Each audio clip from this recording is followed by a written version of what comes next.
Offer offer offer वटपौर्णिमेनिमित्त special अशी offer मध्ये ही satin सिल्कची sari मी घेऊन आलेली आहे।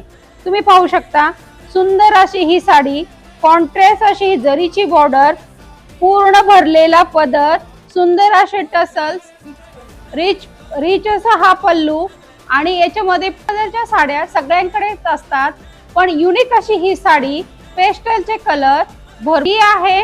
ब्लू कलरची साडी, तिला कॉम्बिनेशन असणार आहे मोरपंखी कलरचं। लॅव्हेंडर साडी, तिला पर्पल कलरचं कॉन्ट्रास्ट आलेला आहे। मेहंदी कलर, तिला मेहंदी कलरचं कॉम्बिनेशन आलेलं आहे। मी घातलेली ही ऑनियन पिंकची साडी, हिला चॉकलेटी कलरचं कॉम्बिनेशन आलेलं आहे। प्राइस असणार आहे मैत्रिणीनो फक्त आणि फक्त 900 मध्ये भरपूर असे कलर डिझाईन पण अवेलेबल आहेत। लवकरात लवकर आपण शॉपला व्हिजिट करा। ऑनलाईनच्या माध्यमातून पण ही साडी ऑर्डर करू शकता। धन्यवाद।